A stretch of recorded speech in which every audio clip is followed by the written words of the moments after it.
Es nuestra conferencia magistral que lleva el nombre justo de nuestro encuentro. Hacia las periferias del mundo y de la existencia, el destino no ha dejado solo al hombre.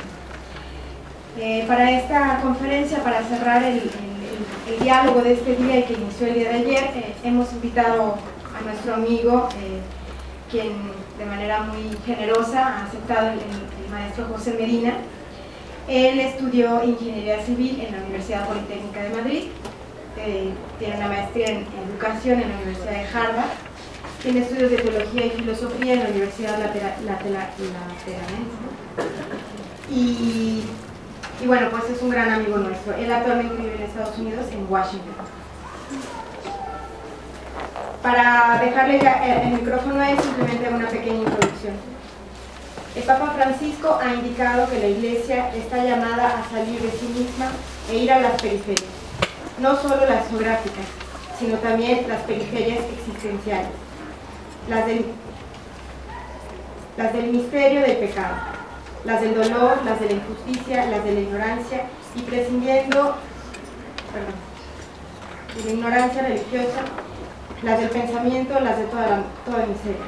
Los hombres y mujeres de nuestro tiempo corren el gran peligro de vivir una gran tristeza individualista, aislada incluso en medio de una gran cantidad de bienes de consumo, de los cuales muchos siguen siendo excluidos. A menudo prevalecen estilos de vida que inducen a poner la propia esperanza en seguridades económicas o en el poder, o en el éxito puramente terreno. También los cristianos corren este riesgo.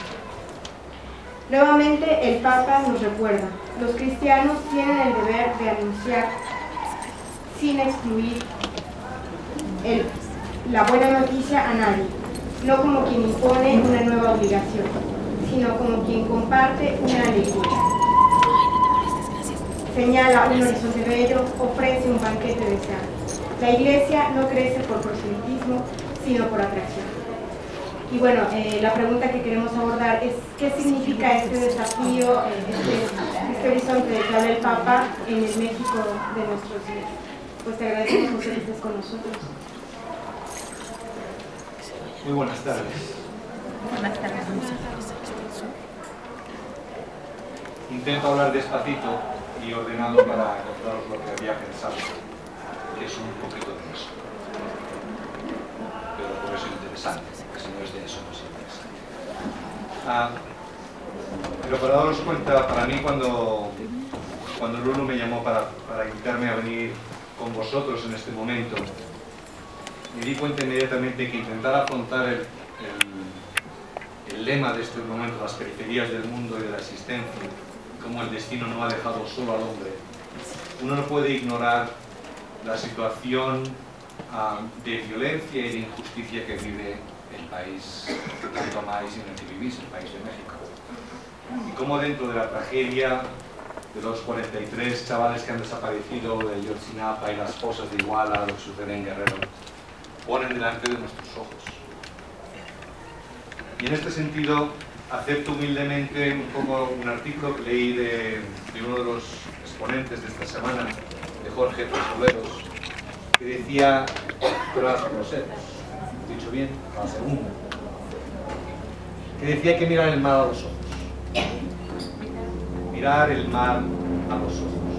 Y intentar no evadir el asunto.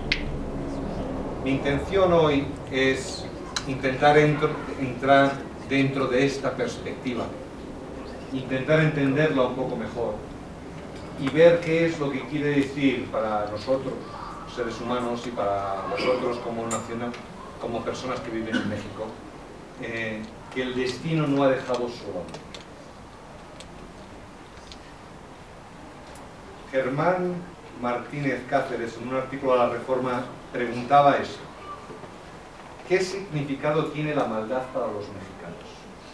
¿Triunfó el mal? ¿Somos víctimas o victimarios secuestrados por ese mal? Martínez Cáceres para intentar iniciar a responder estas preguntas. Ya no.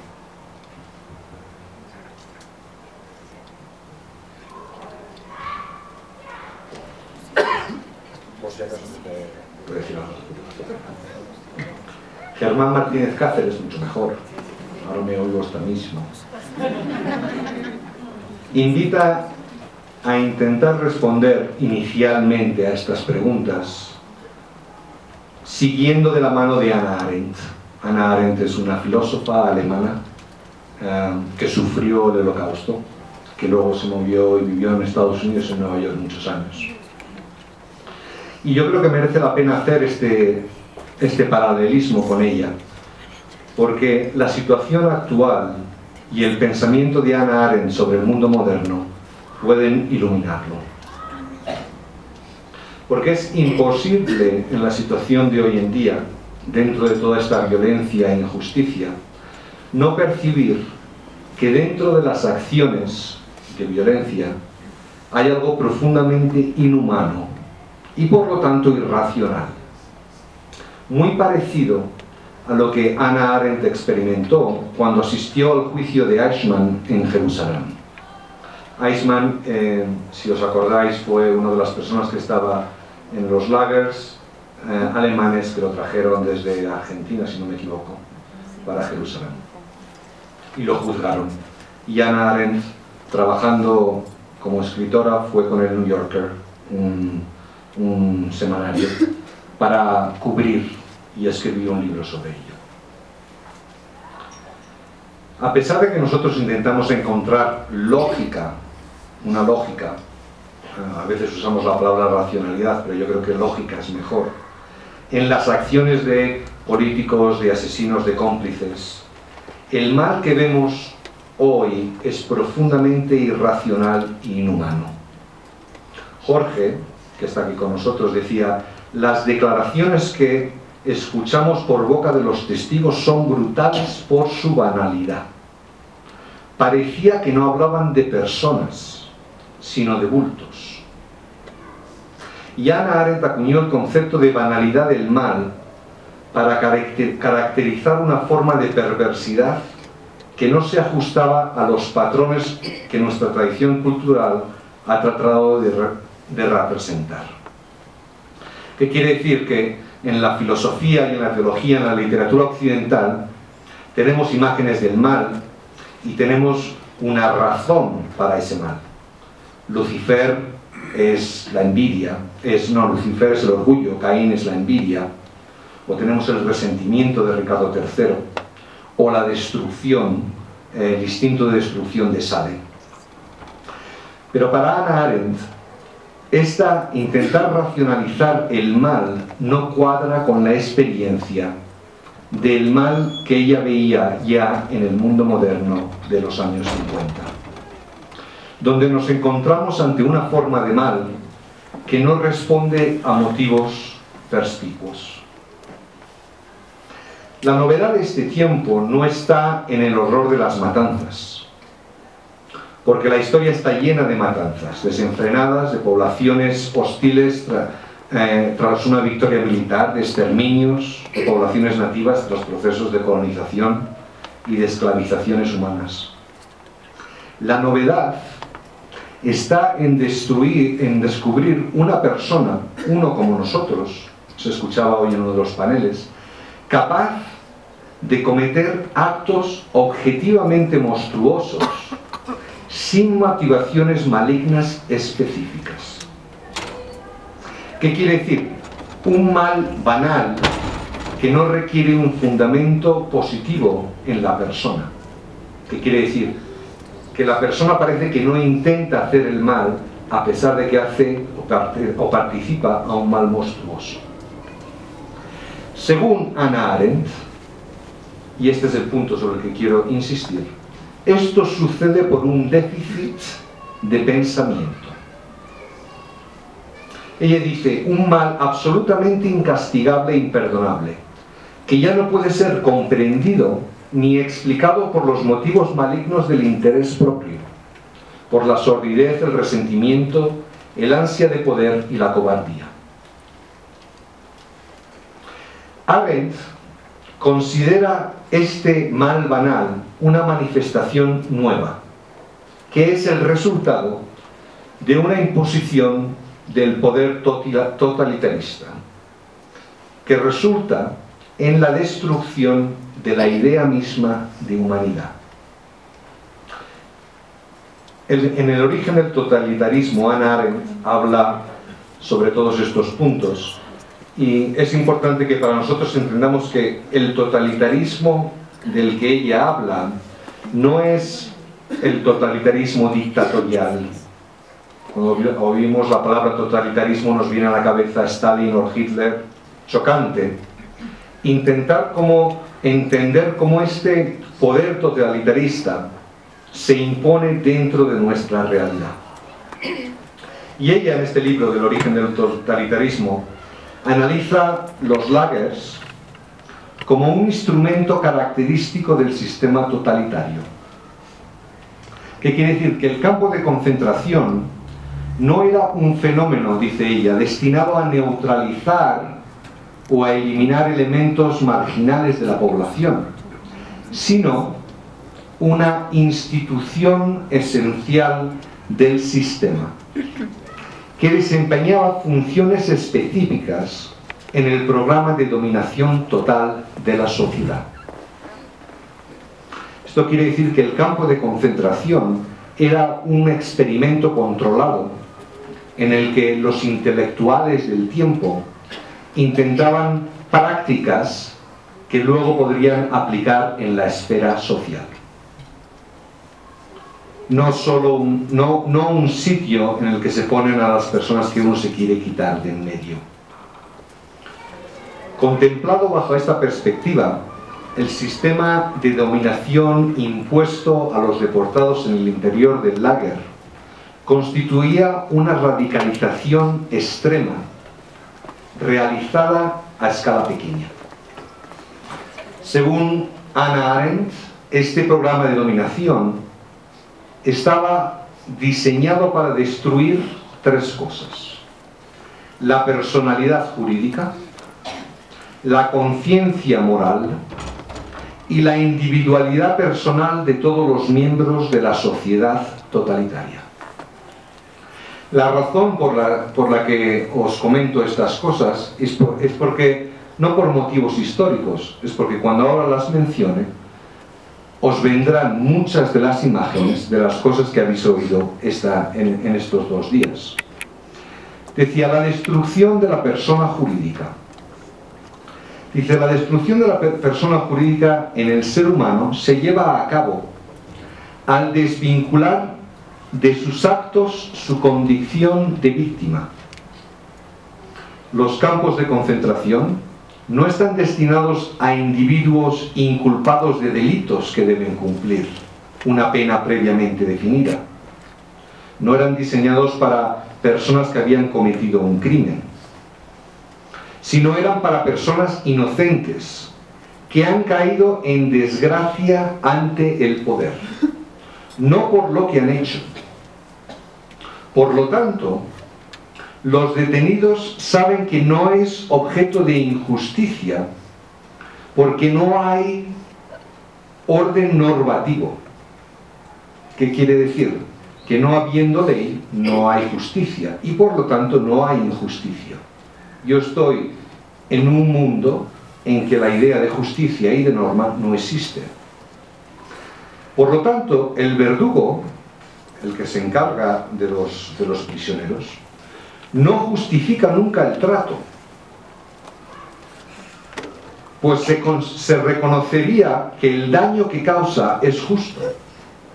Y es por lo tanto que sufriendo injusticias, uno nunca las percibe, nunca puede oír o escuchar a otro que dice eso es injusticia.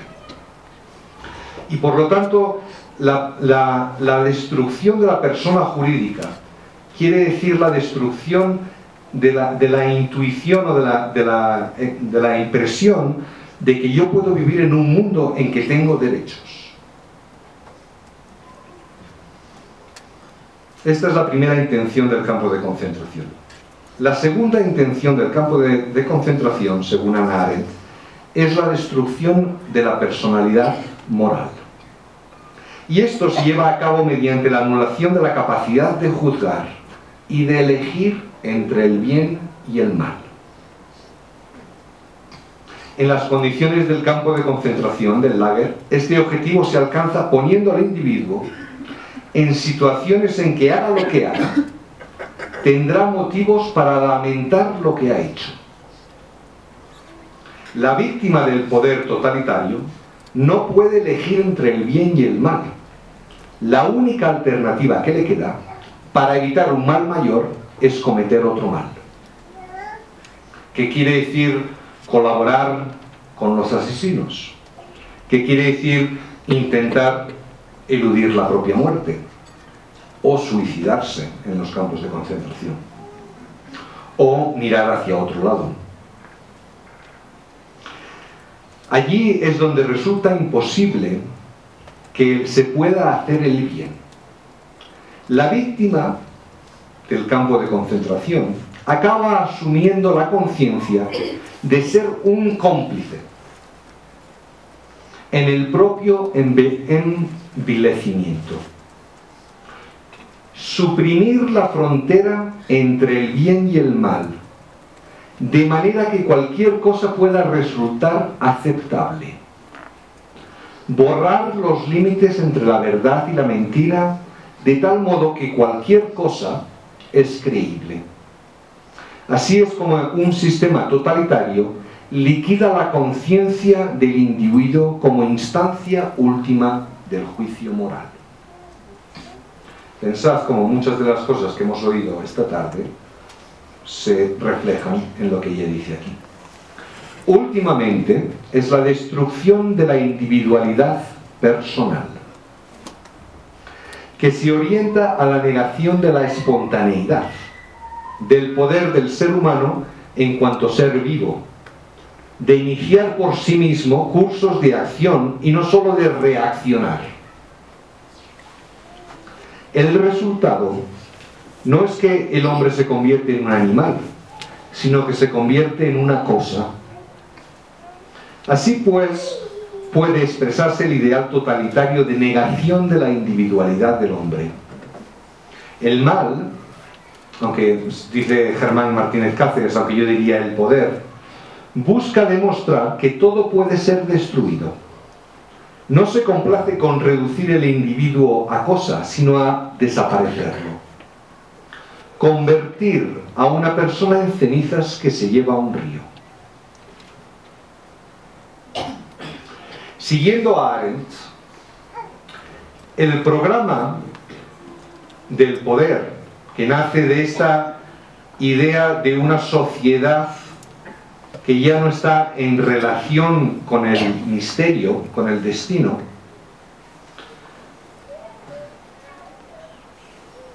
a través del intento de borrar las fronteras entre la inocencia y la culpabilidad, el bien, el mal, la verdad y la mentira, de manera que cualquier cosa resulta aceptable, creíble y esperable. Esta es la expresión del nihilismo que en política no puede convertirse en sistema totalitario. Antiguamente, la persona que hacía el mal presuponía una legalidad divina o natural para poder rebelarse contra ella. La mentalidad moderna, nihilista, niega la existencia de cualquier orden trascendente. Y por tanto, el hombre moderno, nihilista, destruye al hombre real y se interesa solo en generar un tipo de hombre que carece de personalidad jurídica, de conciencia moral y de espontaneidad vital. Un hombre que se reduce a ser una pieza de una entidad colectiva, un trozo de la maquinaria de la nación, el pueblo y el sistema que usurpa la esencia del verdadero individuo. El resultado es este: una persona incapaz de pensar por sí misma, una pieza que es intercambiable y sustituible, que no es capaz de actuar espontáneamente, solo reaccionar. Los hombres son, por consecuencia, los hombres resultan absolutamente superfluos. El poder, que tiene una razón para actuar de esta forma, busca no una dominación despótica sobre los hombres, sino un sistema en que todos los hombres son superfluos y se sienten superfluos. No tengo derecho jurídico, no tengo conciencia moral y no tengo espontaneidad personal.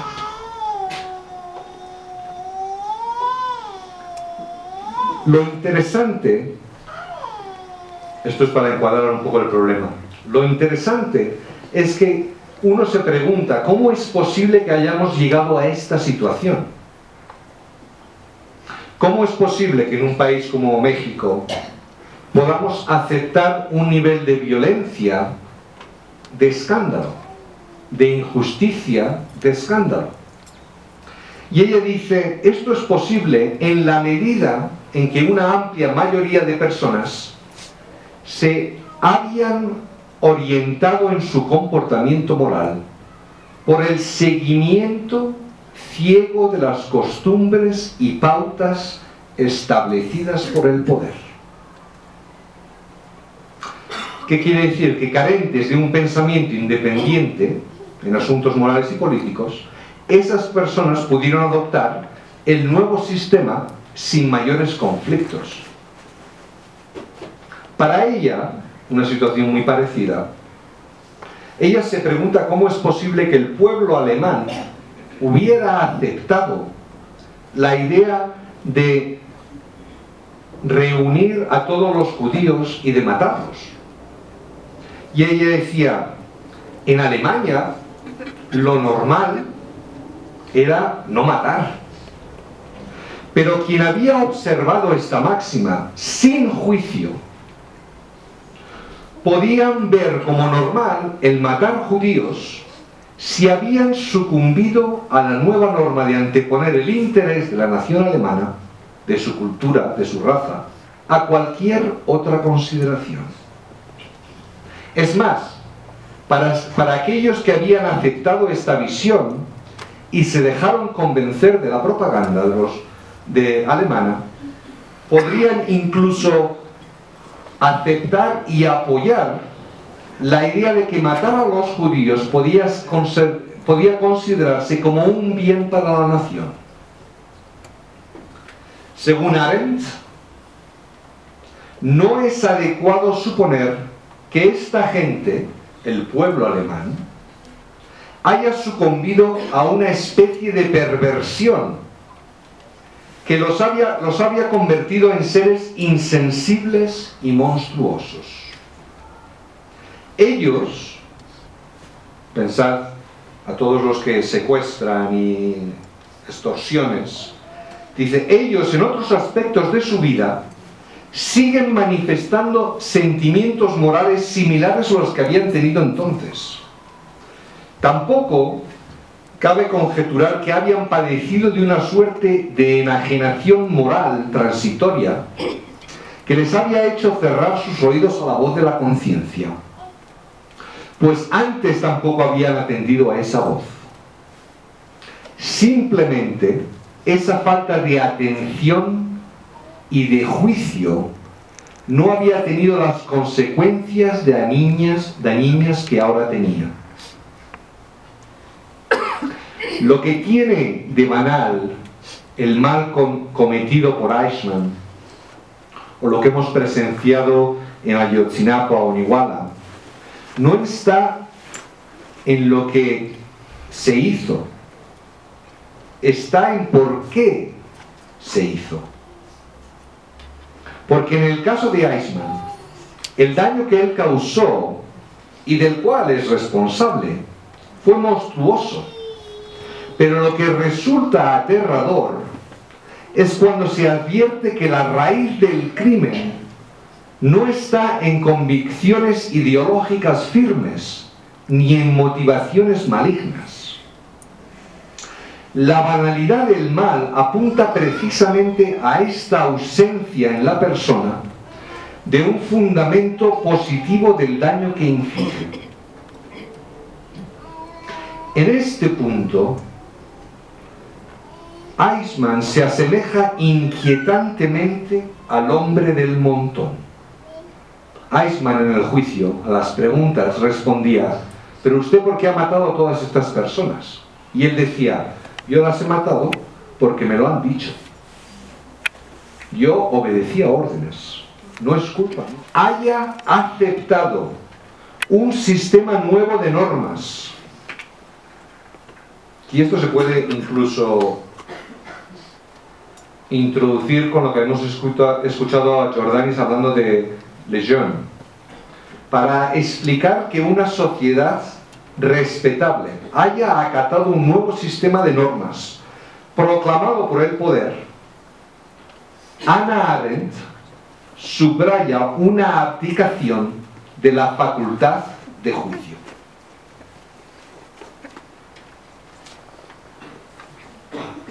Ella dice: debemos darnos cuenta de que estamos en una época donde lo que hasta ahora había parecido fijado en la moral se ha derrumbado.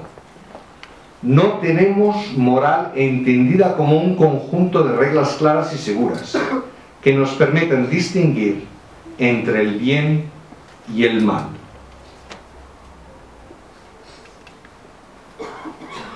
La razón de que esto haya sucedido no es una falta de claridad en la norma, o en el juicio, o en la moral. No es ni siquiera un fallo ético, sino un vaciamiento de la capacidad de uso de la razón de la persona.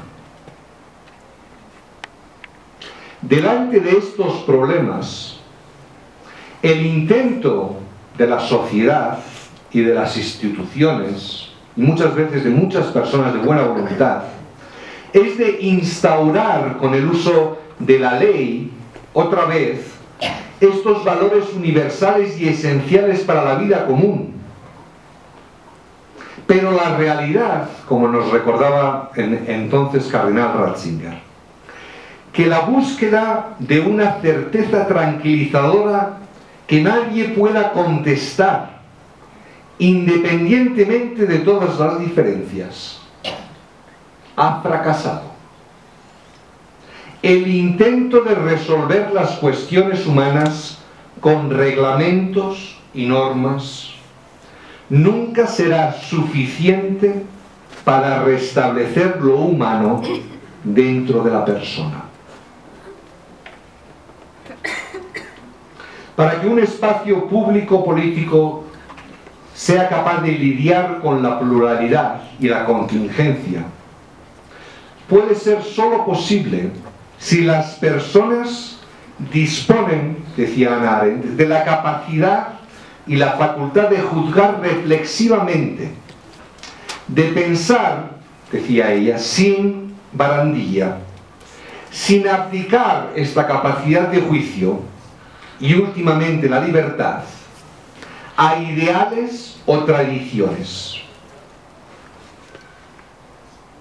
Ella se da cuenta, ya muy pronto, que lo que había sostenido a la sociedad, una serie de normas aceptadas por todos debido a la homogeneidad de entonces, la gente no emigraba tanto como ahora, había una sociedad que era más cerrada y que por lo tanto permitía una cierta estabilidad, ya no es posible dentro de un sistema plural. Y hay que, dice ella, partir de experiencias concretas, de lo singular, para llegar a tener una conciencia moral que nos permita formar convicciones morales sobre el mundo. Don Giussani, sacerdote italiano y fundador del movimiento de Eclesial de Comunión y Liberación, se dio cuenta de esta misma situación en la vida de los jóvenes italianos de los años 50, que muchos, como ahora muchos, pensaban fuera debido a una incoherencia ética o a una debilidad moral, pero que él diagnosticó de forma diferente. Decía, una mayor debilidad de la conciencia, una debilidad que no es ética, sino de la energía de la conciencia.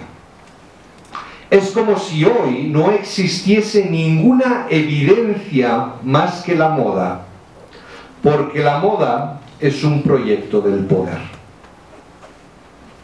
El problema radical del tiempo de hoy no es uno de posicionamientos, no es de discusión o de dialéctica. El problema de hoy es una reducción de la capacidad de ser persona, de la incapacidad para captar lo que sucede, incapacidad de mirar, de observar, de juzgar. Porque esta facultad de juzgar ha sido sistemáticamente reducida por la influencia del poder. El ataque fundamental que llevó a cabo el poder está dirigido a la persona, al yo. Es una reducción del yo, del deseo, de la capacidad de razón, de la capacidad de reconocer la realidad. Este es el desafío de nuestro tiempo. Pasar de una afirmación de valores esenciales a una educación del yo, de la capacidad intrínseca a todo hombre de conocer la realidad, porque esta es la única respuesta posible para derrotar el mal. La mayoría de nosotros percibimos inmediatamente una resistencia a una solución de este tipo y preferimos quedarnos en la ilusión que una idea mejor o que un intento pueda resolver la situación en la que estamos. Continuamos identificando el remedio con una idea nuestra, con una voluntad de remediar afirmando valores morales que implican la idea subyacente que el remedio contra la disolución de la fuerza y de la imaginación y de la voluntad del hombre sea un grito de juntos podemos. Es la ingenuidad de pensar que el hombre pueda poner las cosas en su sitio por sí mismo. Digo ingenuidad porque el hombre está dividido y por más que nosotros lo deseamos, somos incapaces de generar unidad. Queremos generar unidad nacional y nos volvemos locos para generar unidad familiar. Don Giussani dice, estamos tan vergonzosamente divididos en nuestro interior, tan fragmentados, que es imposible la unidad incluso entre hombre y mujer. Y no nos podemos fiar de nadie.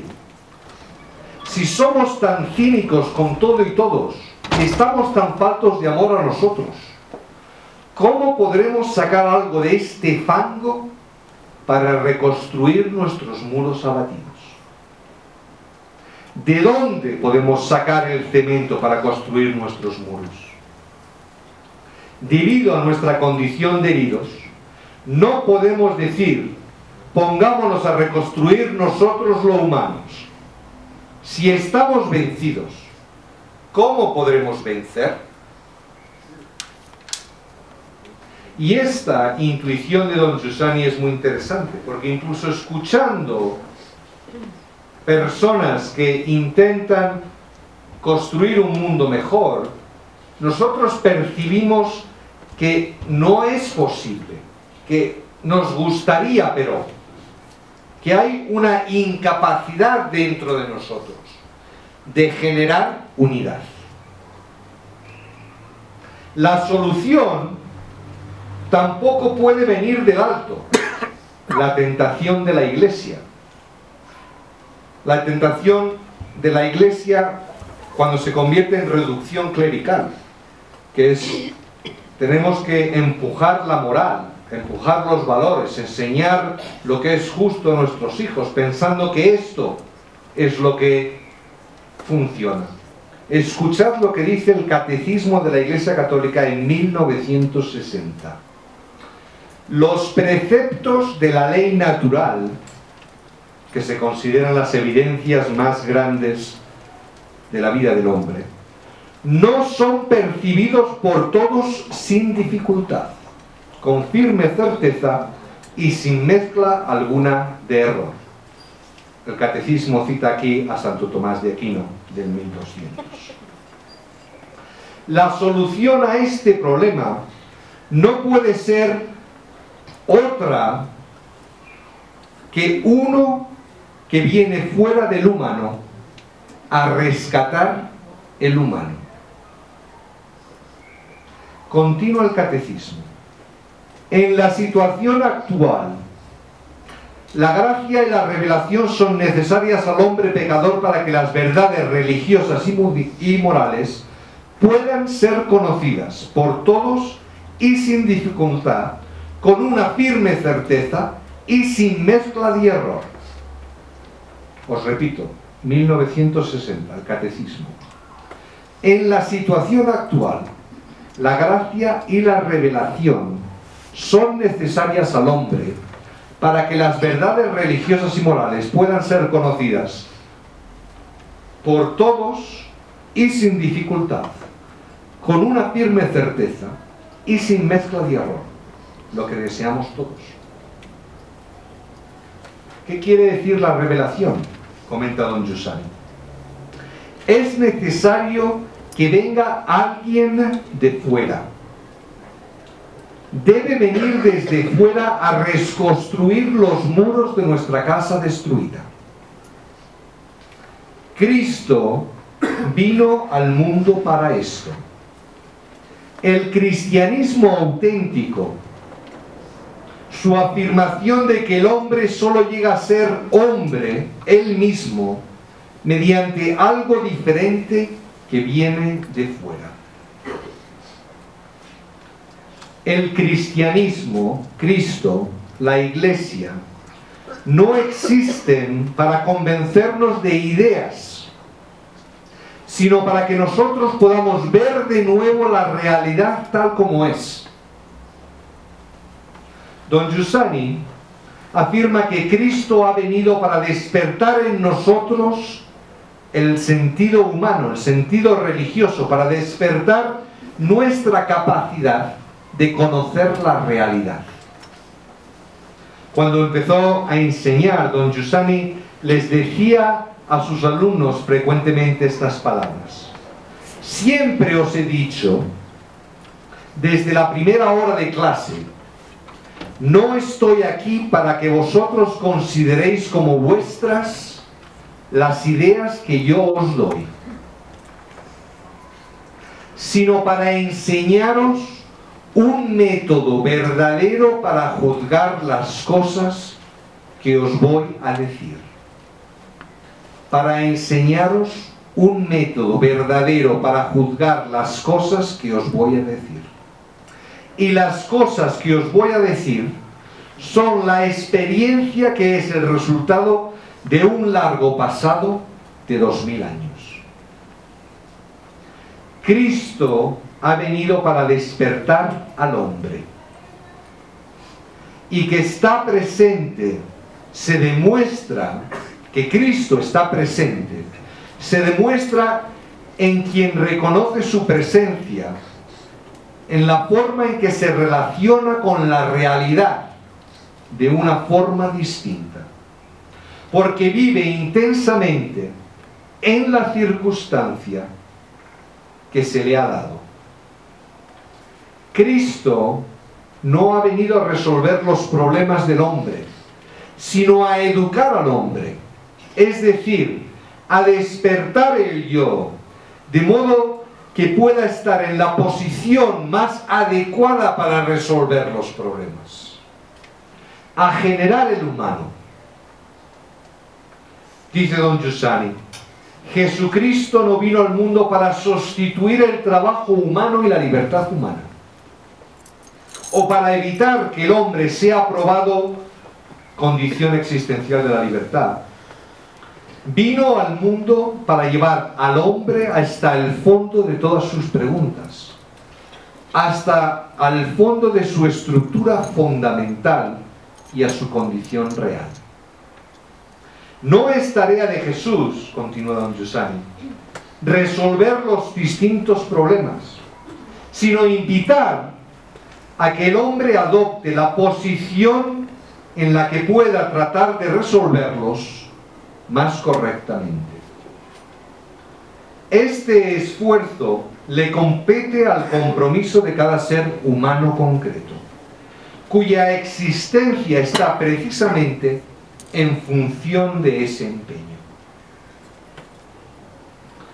Es como si la persona volviese a hallarse a sí misma solo vivo, con una presencia con la que se topa y que ejerce un atractivo, dice el Papa Francisco. No se comienza por una decisión ética o por una gran idea, sino por el encuentro con un acontecimiento que da un nuevo horizonte a la vida y con ello una orientación decisiva. Esto es lo esencial del que habla Papa Francisco. Hay que remitirse a lo esencial y que esté bien centrado en lo esencial, que es Jesucristo. No es útil dispersarse en muchas cosas secundarias o superfluas, sino concentrarse en la realidad fundamental, que es el encuentro con Cristo, con su misericordia, con su amor, y amar a los hermanos como Él nos amó. Escribe Savorano en un libro que se ha escrito sobre la vida de don Giussani, que él decía: la solución de los problemas que plantea la vida cada día no se produce afrontando directamente los problemas, sino profundizando en la naturaleza del sujeto que los afronta. Y os la repito, porque mi idea es que esta es la síntesis. La solución de los problemas de la periferia existencial del mundo no se resuelven afrontando directamente los problemas, sino profundizando en la naturaleza del sujeto que los afronta. Porque el origen de los problemas es una debilidad humana, es una debilidad de juicio, una falta de energía de la conciencia. Es decir, profundizando en la naturaleza del yo, en la naturaleza del propio deseo. La experiencia cristiana vivida de verdad hace que este yo sea libre, libre de todos los intentos parciales, hace que desborde de gozo y de plenitud. Lo que más impresiona en la vida no es tener una opinión distinta, sino una humanidad distinta, una humanidad verdadera. Pensad en lo que Javier García decía ayer hablando de las patronas. Si la Iglesia no es capaz de educar gente, de generar personas con la capacidad de juicio para afrontar los desafíos actuales, no hay esperanza para nosotros. Continúa el Papa. Las reformas organizativas y estructurales son secundarias, es decir, vienen después. La primera reforma debe ser de las actitudes. Los ministros del Evangelio deben ser personas capaces de caldear el corazón de las personas, de caminar con ellas de noche, de saber dialogar, incluso de extender a su noche y su oscuridad sin perderse. Mis queridos amigos, no hay otro camino, nos dice siempre el Papa Francisco. No hay otro camino que el testimonio vivo de una vida desbordante, que nace de un yo que está vivo, que tiene la capacidad de juicio, que tiene esta humanidad distinta. De modo que quien conozca a ese hombre no pueda que formar parte de esa plenitud que se ha dado por gracia. Pensad a Javier. No, yo soy ateo, soy religioso, pero yo a las patronas, las santas patronas, yo casi las rezo. Eso es el encuentro cristiano. Es esto que debemos tener continuamente, la sencillez de acoger. Nos cuesta confiar, pero la realidad es que el cristianismo nació en la periferia del mundo romano, en un trozo de tierra de paso que no interesaba a ningún imperio, con 12 personas que se comieron el mundo. Se comieron el mundo porque por esta capacidad de ser hombres, de ser verdaderamente el nuevo hombre del que hablaba Jesucristo, el nuevo Adán, con una inteligencia que nadie podría superar, que nadie podría imaginar. Debemos de tener la sencillez de acoger el método que Jesucristo, Hijo de Dios, ha elegido para el cumplimiento de nuestra persona y de nuestra sociedad. Sin esto perdemos todo. Perdemos la relación con la realidad, perdemos la persona amada, perdemos los amigos, la nación, perdemos la paz. Por eso yo espero que podamos ayudarnos y continuando a caminar juntos, nos ayudemos justamente a seguir educando este yo. Muchas gracias.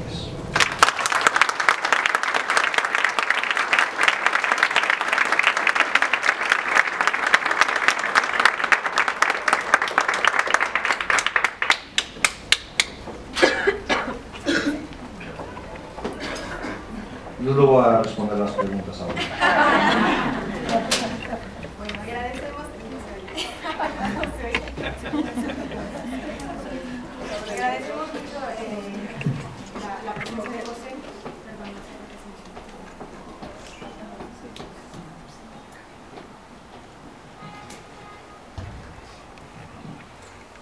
Bueno, me parece que como la intención de este encuentro no es de agotar el diálogo, sino de abrir el diálogo, y me parece que los puntos que ha subrayado José pues nos dejan como las claves de lectura al que estamos llamados, ¿no? Un poco escuchando la conferencia anterior, como que me quedó a mí en algunos momentos la sensación de un contexto muy negativo, muy difícil de abordar. Creo que es clave lo que tú nos dices, ¿no? Que el punto es el profundizar en la naturaleza del sujeto, de la persona que afronta estas dificultades, ¿no? Más que el qué hacer o cómo afrontarlo. Sin más palabras, simplemente yo quisiera agradecer su presencia, porque me parece que este es un signo, tu presencia entre nosotros, tu amistad, es un signo claro de esta compañía que, bueno, que tú mismo has sido fascinado por una presencia y bueno, para nosotros es una oportunidad de mirar esto en ti y bueno, pues la tarea es comunicar esto que hemos encontrado. Pues muchas gracias a todos. Bueno, que es que no quería yo abusar ya de nuestro expositor, que también en la mañana estuvo en la mesa de educación. Pero bueno, un par de preguntas, sino que él da la posibilidad a alguien que ya me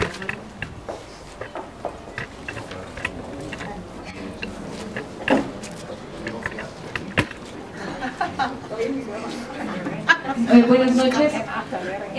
Al principio, cuando comenzaba con este análisis de Hannah Arendt, y que dice, está esta debilidad para usar la razón, yo he visto que hay una forma de interpretar esto, es decir, que necesitamos educar para que la gente aprenda a pensar sin barandillas, que de inmediato se interpreta en clave de constructivista a lo Foucault.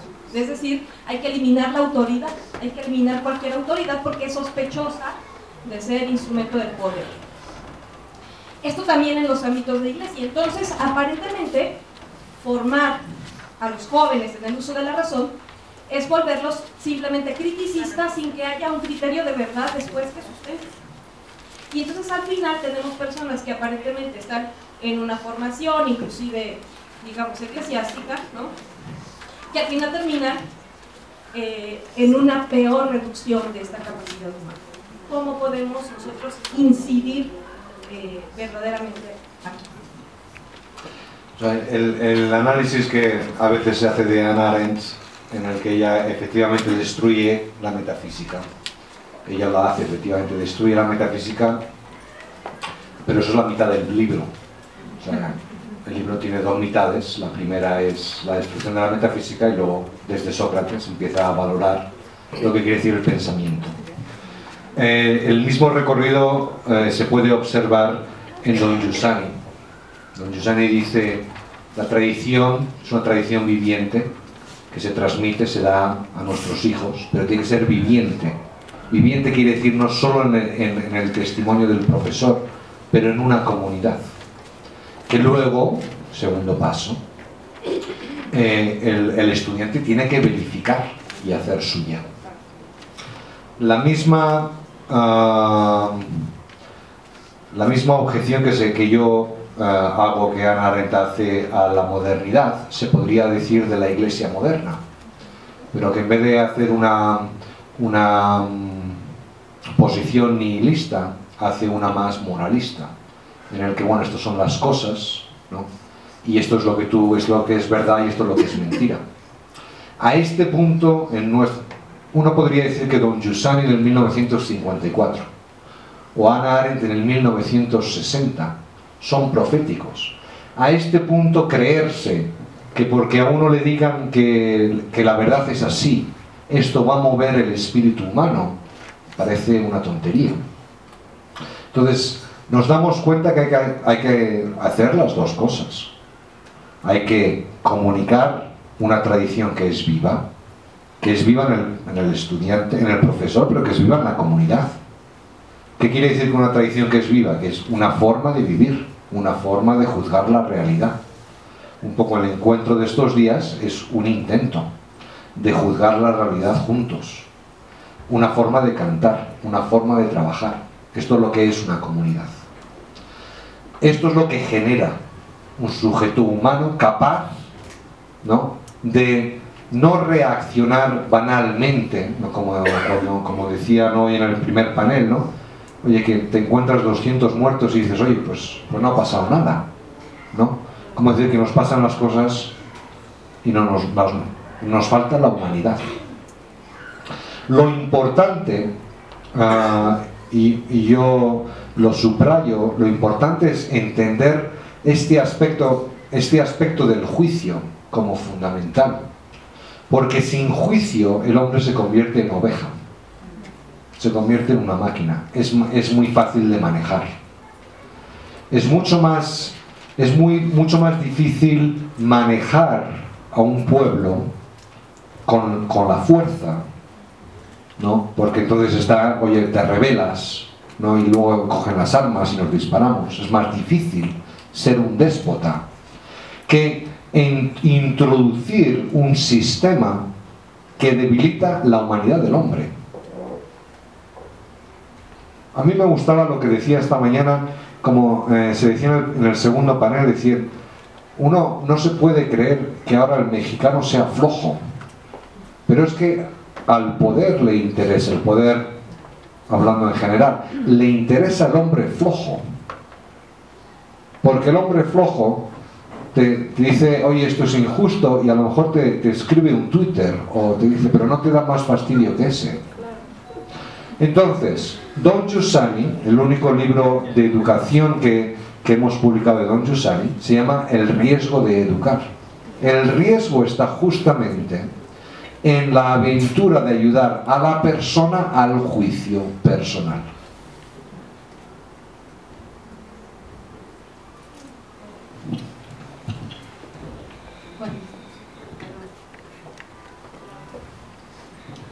Bueno, yo más que una pregunta quiero agradecerle por esta conferencia. El año pasado, en mayo, a mi mamá me la mataron a golpes. Una mujer de 74 años. Hemos vivido este dolor, no tan solo el de la familia, sino el de la sociedad misma. Los 44, y es como que yo me pongo a ver cada vez que veo noticias, si es mejor apagarlas y no seguir viendo todo esto, porque de lo que nos hemos dado cuenta es de la soledad en la que vivimos las personas que sufrimos esto, que a veces quisiéramos salir a gritarlo, a pedir ayuda, porque las autoridades pues no nos hacen caso. Y escuchar su conferencia ha sido muy gratificante para mí, me ha ayudado mucho. De aquí voy a salir a conocerme más yo, a no estar como he vivido este año, quieta, sin hacer más por muchos temores, por el temor a la venganza, por muchas cosas. Yo sé que ahora mi familia y yo hemos sabido soportar este dolor, porque lo que vivimos fue demasiado duro, porque Jesucristo está con nosotros y porque Él ha caminado a nuestro lado. Y de verdad se los digo, el que yo esté ahora ya trabajando, el que yo esté procurando una familia sin temores, es porque Jesucristo ha caminado con nosotros. Muchas gracias.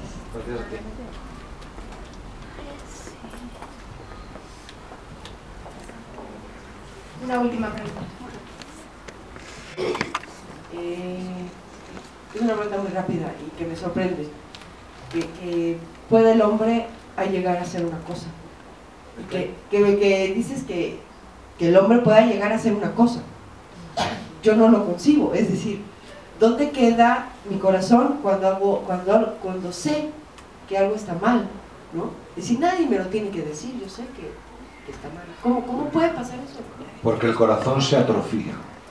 El corazón se atrofia, eso lo había ya reconocido Jesús en el Evangelio cuando decía: sois duros de corazón.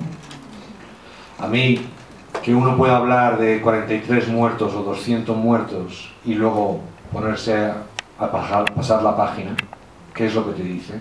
El corazón está atrofiado, ¿no? Nosotros podemos...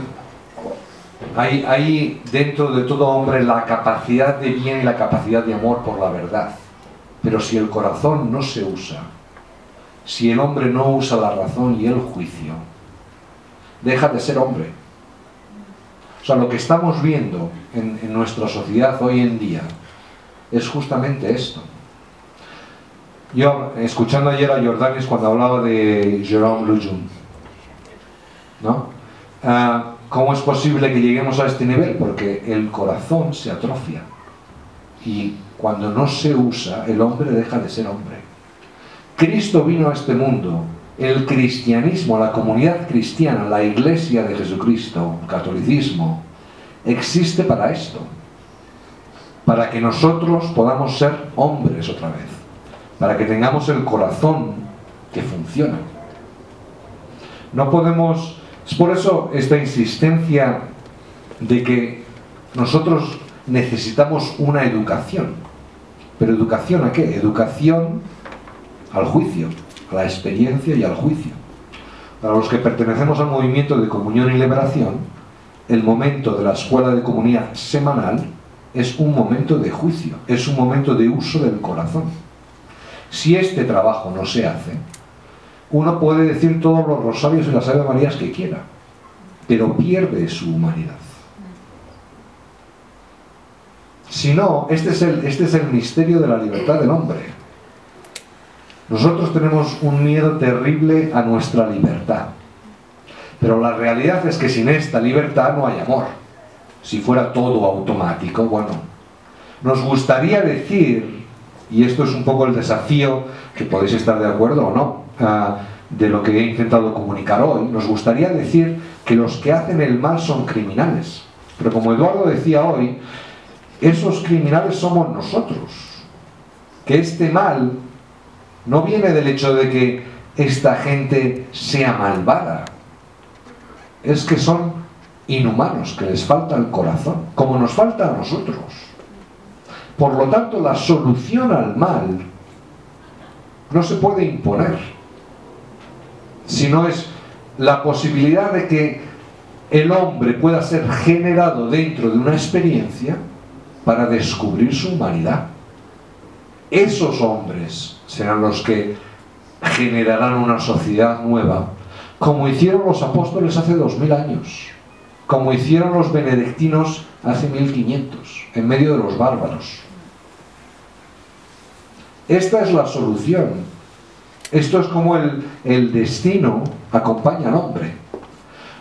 Si nosotros no tenemos la sencillez de corazón de aceptar el método de la encarnación, pues seguiremos con buenas intenciones favoreciendo la mentalidad moderna, en el nombre de Jesús, pero modernistas.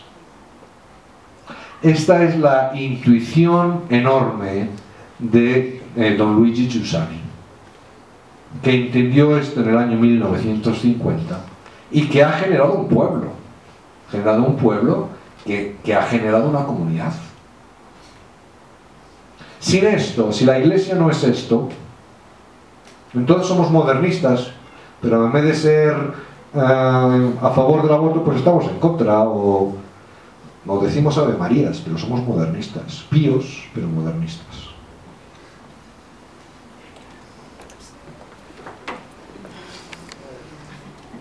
Estamos con el tiempo un poco justo, sobre todo que también ya es un poco tarde, han sido demasiadas conferencias. Cerramos las preguntas aquí. Quien quisiera acercarse a hacer una pregunta directamente a José. Lulu sabe mucho también. Yo les puedo contestar. Se compromete Lulu a contestar las preguntas. Lo que pueda les contesto sin que ya está.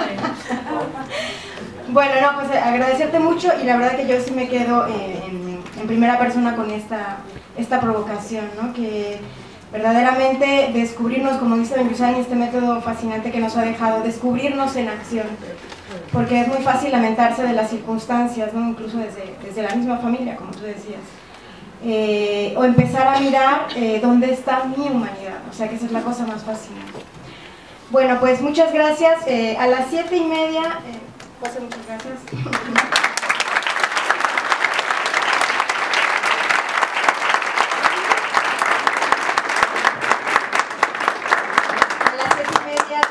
El concierto que nuestros amigos universitarios han preparado.